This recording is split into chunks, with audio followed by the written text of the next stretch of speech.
Greetings, my name is Owen Ryder, and I am the author of the Christian book, The Hourglass by Owen Ryder.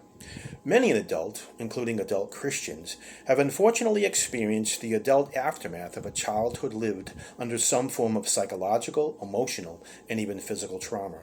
And as I have shared in previous videos, the fall of mankind in Genesis 3 intrinsically changed man for the worse, all the way down to one's cell structure, which ultimately cast a shadow on all future generations as well. In Isaiah 1, verses 5 through 7, it says, and I quote, "Why should you be stricken any more? You will revolt more and more. The whole head is sick, and the whole heart faint. From the sole of the foot even unto the head there is no soundness in it, but wounds and bruises and putrefying sores. They have not been closed, neither bound up, neither mollified with ointment.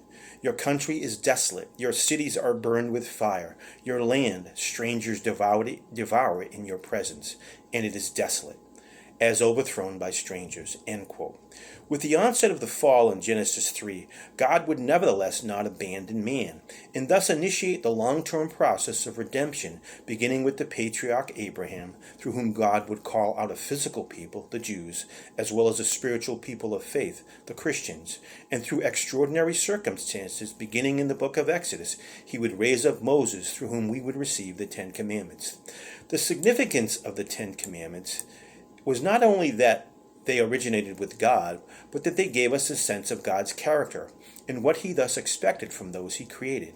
And though God knew as a result of the effect of the fall of man in Genesis 3, we would not be able to fulfill the commandments' requirements, in the years to come he would send his son Jesus Christ to be born into the human race as the unique one who could.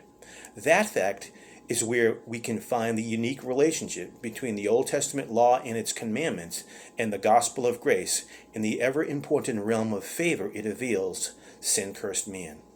It's interesting that though both the Ten Commandments and the gospel of grace find their origins in God, each can affect us in different ways. As I have essentially stated, the commandments are a testimony to God's character, and our inability to fulfill them all are a part of why they were created, and that they are like a mirror, reflecting back at us our shortcomings. In a real sense, the Ten Commandments are like earthly road signs warning us of impending doom, not only eternally but presently, if we adhere to a steady diet of them more than the gospel of grace. For because of the gospel of grace, Jesus Christ took every sin that has been ever committed, past, present, and future, upon him, whereby he fulfilled the law and the commandments, making a way for a sinner to be redeemed. Unfortunately, what seems to prevail today is that the teaching of grace is marginalized in favor of thought-filled behavioral biblical instruction. That is not to dismiss the importance of sound preaching, especially on the harder words of the faith such as sin and the cross, but allowing the good news of the gospel to be consistently eclipsed by graceless and at times condemning instructions is to undermine the importance of just what length Christ went to through his personal cross, which he bore on our behalf, and replace it with lawful, commandment-driven legalistic expectations that anyone who espouses such a mindset cannot personally nor possibly fulfill themselves.